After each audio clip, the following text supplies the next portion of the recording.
ओम श्री परमात्मने नमः। ओम नमो भगवते वासुदेवाय। ओम श्री कृष्णाय नमो नमः। जेठ मास महात्म्य अध्याय 9 की पावन कथा में हम आज सुन रहे हैं गौरी व्रत का महात्म्य। श्री स्कंद जी ऋषियों से कहने लगे कि हे ब्राह्मणों, इस समय मैं आप सबसे एक पवित्र और पाप नाशनी कथा का वर्णन करता हूँ आपसे। इसके श्रवण मात्र से तुम्हारे सभी संशय दूर हो जाएंगे। विंध्य पर्वत के उत्तर भाग में एक कीर्तिमान देवता अतिथि पूजक मेधावी नाम का एक श्रेष्ठ ब्राह्मण रहा करता था। गौतम कुल में उत्पन्न चंद्रावती नाम की उसकी एक स्त्री थी।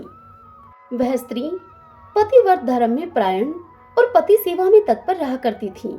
वह गृह कार्य में लीन रहकर सदा प्रिय वचन बोलने वाली थी। वह मेधावी कृषि कर्म को किया करता था और ब्याज की वृत्ति को करता था। बहुत दिनों तक संतान न होने के कारण वह मेधावी अत्यंत दुखी हो गया और अधिक चिंता होने के कारण वह स्मरण शक्तिहीन हो गया। निरंतर चिंतामान होने के कारण मेधावी को क्षय का रोग हो गया। उसने रोग मुक्ति के कारण मणि मंत्र और औषधि के द्वारा विविध प्रकारों के उपायों को किया। इसके बाद मेधावी को दारुण गलन कुष्ठ रोग हो गया, जिससे कि वह ब्राह्मण श्रेष्ठ एक पक्ष मास में अधिक जीवन के विषय में निराश हो गया।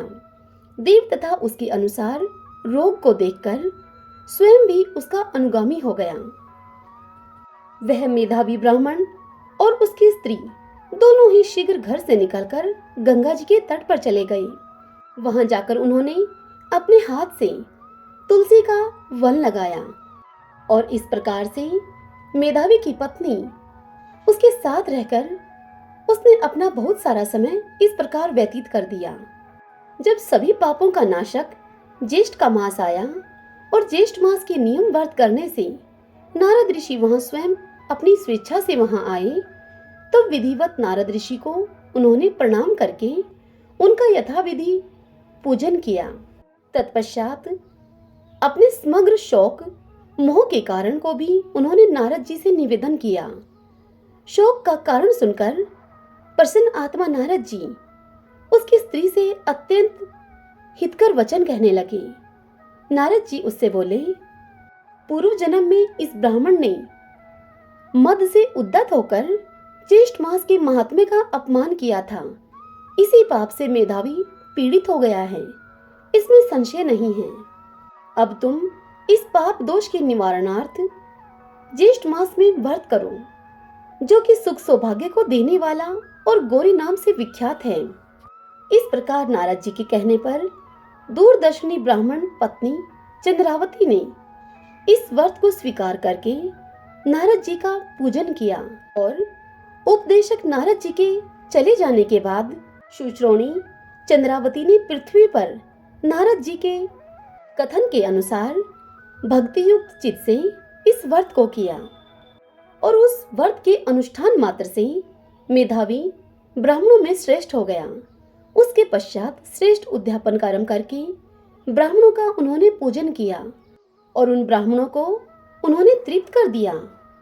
ब्राह्मणों को धन और अनेकों गोधन देकर अनेक विधि से पायस आदि बहुत से ब्राह्मणों को भोजन कराया और स्त्री तथा बांधवों के सहित इस व्रत का पारण करके अपने घर को आया। उस मेधावी के घर आने पर पूर्ववासियों ने महान उत्सव मनाया। उस उत्सव में एकत्रित सुहृदय पूर्ववासियों के पूछने पर मेधावी ने सब समाचार उन्हें कह सुनाया। उस समय इस महात्म्य के श्रवण से सब विस्मित हो गए और दूसरे वर्ष के आने पर दोनों ने पुत्र के निमित्त इस व्रत को किया। व्रत के प्रभाव से दूसरा कामदेव के समान उन्हें पुत्र उत्पन्न हुआ। मेधावी ने शीघ्र ही जातकर्म संस्कार कराकर 1000 गौओं का दान दिया। ब्राह्मणों को धन, वस्त्र, अलंकार आदि बहुत सा धन दिया। यह देखकर विश्वास करते हुए उन पूर्ववासियों ने भी इस व्रत को किया और व्रत के प्रभाव से समस्त पूर्ववासी मानसिक चिंता व शरीर रोग से रहित होकर सुखी हो गए। बस उसी दिन से इस व्रत की बहुत प्रसिद्धि हुई। प्रथम इस व्रत को समर्थ श्री शिवजी ने पार्वती जी से कहा और मैंने परम श्रेष्ठ व्रत रहस्य को संक्षेप में तुम लोगों से कहा। स्कंद जी से इस व्रत का महात्म्य सुनकर सभी ऋषि प्रसन्न हो गए और स्कंद जी पर पुष्प वृष्टि करने लगे और जीवित रहो उन्हें इस प्रकार आशीर्वाद देने लगे। इस प्रकार गिरजानंदन अर्थात श्री स्कंद जी की सभी ने पृथक पृथक पूजा की और प्रसन्न होकर वह सभी तपोनिष्ठ परस्पर श्री स्कंद जी से इस प्रकार कहने लगे। इस प्रकार से विचार करके श्रेष्ठ ज्येष्ठ मास में स्नान अर्चन क्रिया को प्रतन से अपने वैभव के अनुसार सभी लोगों ने किया। इति श्री ज्येष्ठ मास महात्म्य गौरी व्रत महात्म्य वर्णन नवम अध्याय संपूर्ण। ओम नमो भगवते वासुदेवाय। जय सिया राम। आइए अब हम श्री राम कथा को सुनते हैं। सूत जी कहते हैं, गोशार्क तीर्थ से पश्चिम दिशा में रति कुंड नामक प्रसिद्ध तीर्थ है जो सब पापों को हरने वाला है। उससे पश्चिम कुसुमायुध कुंड है जो कि समस्त मनोरथों की सिद्धि के लिए प्रसिद्ध है। जो पति पत्नी इन दोनों कुंडों में स्नान करते हैं वे रति और कामदेव के समान सुंदर होते हैं। कुसुमायुध कुंड से पश्चिम दिशा में मंत्रेश्वर तीर्थ है। उसमें स्नान करके जो भगवान मंत्रेश्वर का दर्शन करता है वह परम गति को पाता है। उसके उत्तर में कुमुद और कमलों से सुशोभित एक सुंदर सरोवर है जिसमें किए हुए स्नान और दान अनेक प्रकार के फल देने वाले हैं। चैत्र शुक्ला चतुर्दशी को वहां की वार्षिक यात्रा उत्तम मानी गई है। मंत्रेश्वर की महिमा का कोई भी भली भांति वर्णन नहीं कर सकता। सुगंधित पुष्प, धूप, चंदन आदि उपचारों से उनका प्रयत्न पूर्वक पूजन करना चाहिए। वे संपूर्ण कामनाओं और प्रयोजनों को सिद्ध करने वाले हैं। उनके पूजन से मुक्ति हो जाती है। वहीं पूर्व दिशा में महारत्न नामक तीर्थ है जो कि सब तीर्थों में उत्तम है। उसमें स्नान, दान और ब्राह्मण पूजन करने से समस्त कामनाओं की सिद्धि होती है। भादो कृष्णा चतुर्दशी को वहां की वार्षिक यात्रा होती है। उससे नृत्य कोण में दुर्भर सरोवर है जहां स्नान करने से मनुष्य स्वर्गलोक को प्राप्त करता है। महारतन और दुर्भर दोनों तीर्थों में भक्ति भाव से स्नान करके नीलकंठ महादेव जी का गंध पुष्प आदि के द्वारा भली भांति पूजन करना चाहिए। पार्वती जी के सहित भगवान शिव का ध्यान करके मनुष्य सब कामनाओं को शीघ्र पाकर सदैव शिवलोक में निवास करता है। भादो कृष्णा चतुर्दशी को जो मनुष्य श्रद्धा के सहित विधि पूर्वक शिव पूजा तथा ब्राह्मण पूजा विशेष रूप से करता है वह शिवलोक में निवास करता है। भगवान विष्णु और शिव उसके ऊपर बहुत प्रसन्न होते हैं जिनके स्मरण मात्र से मनुष्य सब पापों से मुक्त हो जाता है। दुर्भर स्थान से ईशान कोण में महाविद्या नामक महान तीर्थ है। उसके दर्शन मात्र से मनुष्यों के हाथ में सब सिद्धियां उपस्थित हो जाती हैं। महाविद्या के आगे सरोवर में स्नान करके जो महाविद्या का श्रद्धा और भक्ति से दर्शन करता है वह परम गति को प्राप्त होता है। वहीं सुप्रसिद्ध सिद्धपीठ है, वहां उत्तम भक्ति से पूजा करनी चाहिए। जो पवित्र मनुष्य वहां श्रद्धा से शिव शक्ति, गणपति तथा भगवान विष्णु के मंत्र को एकाग्रचित होकर जपता है उसको सदा सिद्धि प्राप्त होती है। अश्विन शुक्ल पक्ष के नवरात्र में वहां की यात्रा करके मनुष्य सब पापों से मुक्त हो जाता है। उसके समीप ही शीर कुंड में दुग्धेश्वर नाम से प्रसिद्ध भगवान शिव विराजमान हैं। उस क्षीर संगम कुंड का सीता जी ने बड़ा सत्कार किया था, इसलिए सीता कुंड के नाम से भी उसकी प्रसिद्धि हुई है। सीता कुंड में स्नान करके सीता, राम, लक्ष्मण और दुग्धेश्वर नाथ का पूजन करके मनुष्य सब मनोरथों को पा लेता है। ज्येष्ठ मास की चतुर्दशी को वहां की वार्षिक यात्रा संपन्न होती है। वहां पूर्व दिशा में सुग्रीव के द्वारा निर्मित एक उत्तम तीर्थ है जो कि तपोनिधि तीर्थ के नाम से विख्यात है। उसमें स्नान दान करके श्री रामचंद्र जी का यत्न पूर्वक पूजन करने से मनुष्य संपूर्ण कामनाओं को प्राप्त कर लेता है। उसके पश्चिम में हनुमंत कुंड है और हनुमंत कुंड के पश्चिम विभीषण कुंड है। उन दोनों में स्नान दान और श्री रामचंद्र जी का पूजन करने से मनुष्य सब कामनाओं को प्राप्त कर लेता है। एक समय विभीषण आदि ने मुनिवर वशिष्ठ से विनय पूर्वक पूछा, हे तपोनिधे, विद्वान पुरुष अयोध्या का जो सर्वोत्तम महात्म्य बतलाते हैं उसका आप वर्णन कीजिए। तब वशिष्ठ जी ने उनसे कहा कि यह अयोध्या नामक उत्तम तीर्थ अत्यंत गुप्त है। यह सदा सभी प्राणियों के मोक्ष का साधक है। इसमें सिद्ध और देवता भी वैष्णव वर्ग का आश्रय लेकर नाना प्रकार के वेश धारण किए हुए विष्णु लोक की अभिलाषा से नित्य निवास करते हैं। नाना प्रकार के वृक्षों से व्याप्त एवं अनेकों अनेक विहंगमों के कलरव से युक्त इस उत्तम तीर्थ में वे सिद्ध और देवता जितेंद्रिय हों प्राणायाम पूर्वक योगाभ्यास करते हैं। इस उत्तम क्षेत्र में निवास करना भगवान विष्णु को सदैव रुचिकर है। जिन्होंने अपने समस्त कर्म भगवान विष्णु को समर्पित कर दिए हैं, वे विष्णु भगत यहाँ मोक्ष प्राप्त कर लेते हैं। यहाँ भगवान विष्णु का निवास है, इसलिए यह अयोध्या नामक महाक्षेत्र अत्यंत उत्तम है। जो मोक्ष अन्यत्र दुर्लभ माना गया है, वही मोक्ष यहाँ सब सिद्धों और महर्षियों को प्राप्त होता है। जिसका चित्त विषयों में आसक्त है और जिसने धर्म का अनुराग त्याग दिया है, ऐसा मनुष्य भी यदि इस क्षेत्र में मृत्यु को प्राप्त हो तो वह मनुष्य पुनः संसार के बंधन में नहीं पड़ता। सहस्त्रों जन्मों तक योगाभ्यास करने वाला योगी भी जिस मोक्ष को नहीं पाता, उसी को यहाँ पर मृत्यु होने से मनुष्य प्राप्त कर लेता है। यह अयोध्या ही उत्तम स्थान है, यही परम पद है। यहाँ पुण्य अभिलाषी पुरुषों को विधि पूर्वक यात्रा करनी चाहिए, नियम पूर्वक स्नान तथा यथाशक्ति दान करना चाहिए। मन को वश में करके पवित्र व्रत वाला पुरुष भली भांति यहाँ की यात्रा संपन्न करे। अयोध्या में जहाँ कहीं भी मृत्यु को प्राप्त होने पर धीर पुरुष उत्तम मोक्ष को पाता है। वशिष्ठ जी का कहा हुआ यह महात्म्य सुनकर विभीषण आदि सब लोगों का चित्त निर्मल हो गया। वहां से अग्नि कोण में गयाकूप नामक तीर्थ प्रसिद्ध है, जो कि संपूर्ण अभिष्ट फलों को देने वाला है। इंद्रियों को संयम में रखने वाला श्रेष्ठ द्विज उसमें स्नान करके यथाशक्ति दान दे और पितरों का श्राद्ध करे तो वह संपूर्ण मनोरथों को प्राप्त कर लेता है। उस तीर्थ में श्राद्ध करने पर नरक में पड़े हुए पितृ और पितामह विष्णु लोक में चले जाते हैं। सोमवती अमावस्या हो तो उस समय वहां पितरों के उद्देश्य से किया हुआ श्राद्ध अक्षय एवं अनंत फल देने वाला होता है। वहां से पूर्व भाग में पिशाच मोचन नामक सर्वश्रेष्ठ तीर्थ है, जो कि उत्तम फल देने वाला है। उसमें स्नान और दान करने से मनुष्य पिशाच नहीं होता। अतः अगहन की शुक्ला चतुर्दशी को वहां विशेष रूप से स्नान करना चाहिए। पिशाच मोचन के पास ही पूर्व भाग में मानस नामक तीर्थ है। वहां स्नान और दान करने से मनुष्य सब कामनाओं को प्राप्त कर लेता है। मन, वाणी और शरीर में जो कुछ पाप होता है, वह सब मानस तीर्थ में स्नान करने से नष्ट हो जाता है। उससे दक्षिण दिशा में तमसा नामक नदी है, जिसमें किया हुआ स्नान और दान सब पापों को हरने वाला है।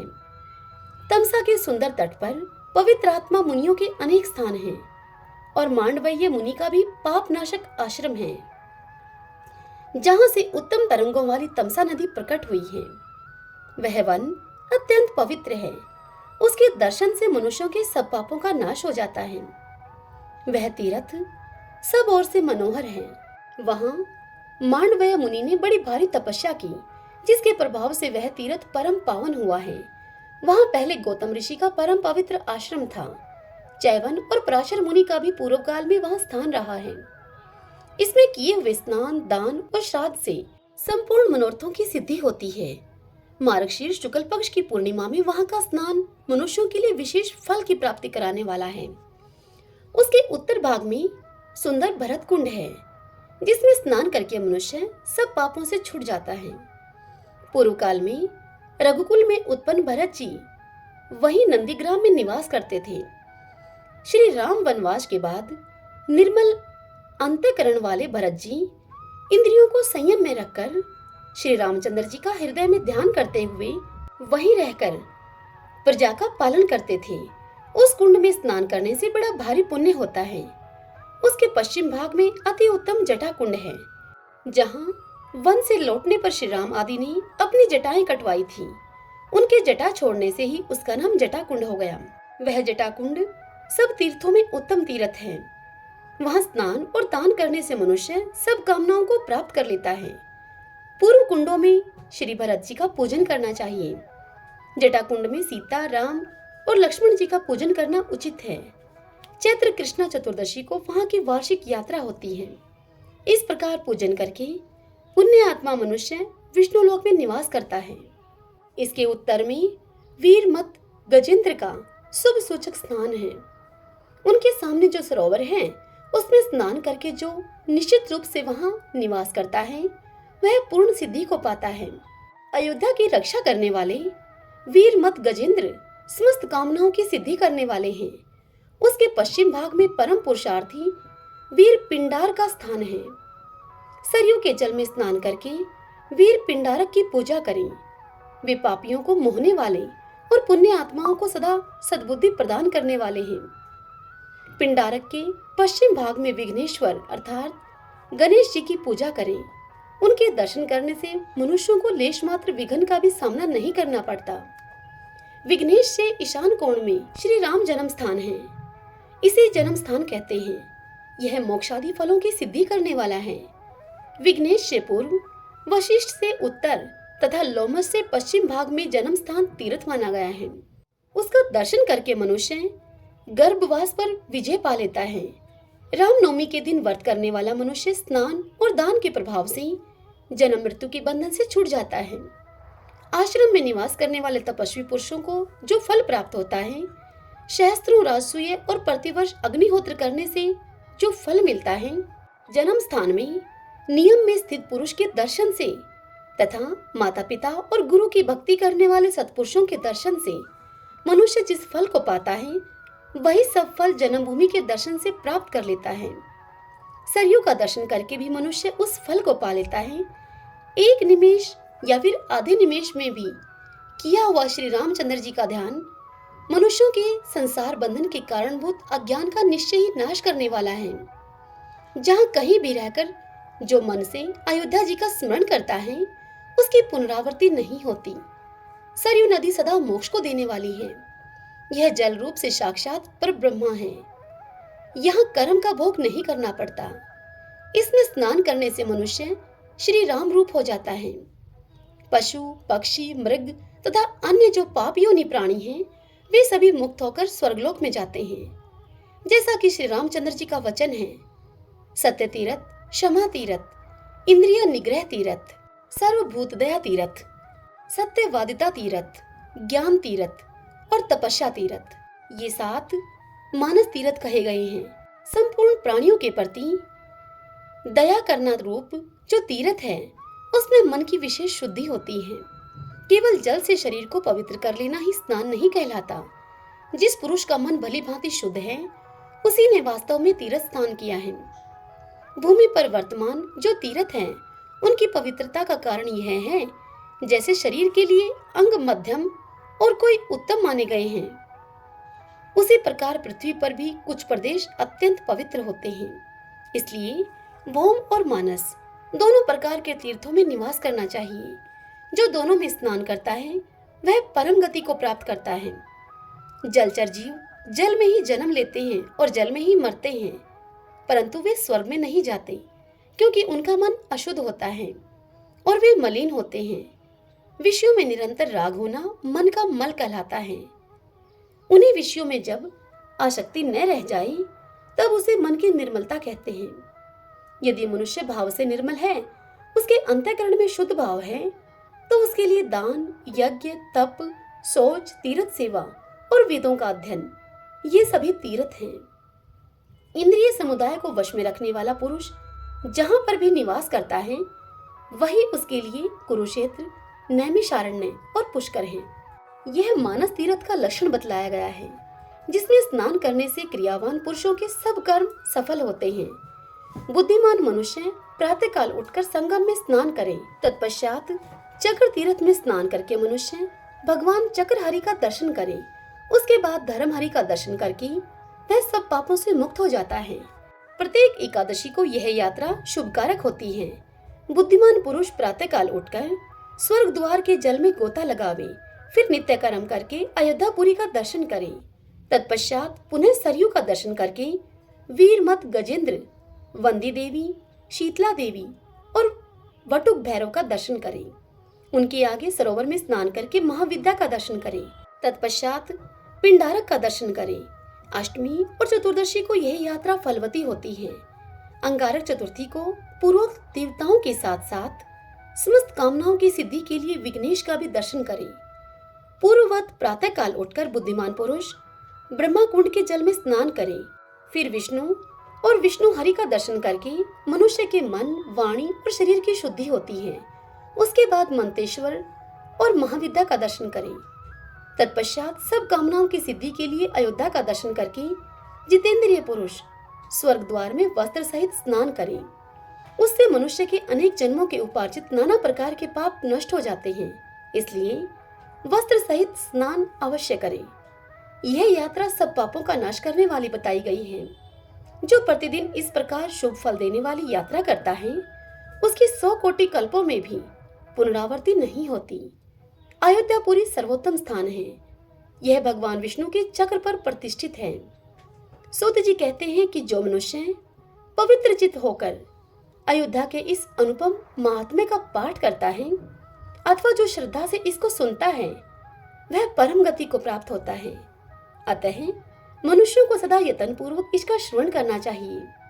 ब्राह्मणों तथा भगवान विष्णु की पूजा करनी चाहिए और अपनी शक्ति के अनुसार ब्राह्मण के लिए स्वर्ण आदि देना चाहिए। पुत्र की इच्छा रखने वाला पुरुष इस महात्म्य को सुनकर पुत्र पाता है और धर्मार्थी को धर्म की प्राप्ति होती है। जो श्रेष्ठ मनुष्य अति विस्तृत विधान के साथ वर्णित इस धर्म युक्त आदि क्षेत्र के उत्तम महात्म्य का भक्ति पूर्वक श्रवण करता है, वह लक्ष्मी से स्नात होकर संसार में सब उत्तम भोगों को भोगने के पश्चात भगवान विष्णु के लोक में निवास करता है। हरि ओम तत्सत। श्री अयोध्या महात्म्य संपूर्ण। भक्तजनों, कल की कथा में हम सेतु महात्म्य का श्रवण करेंगे। यह कथाएं आपको कैसी लगती हैं? आप इस वीडियो को लाइक करके और कमेंट बॉक्स में ओम नमो भगवते वासुदेवाय लिखकर हमें अवश्य बताएं। जय सिया राम।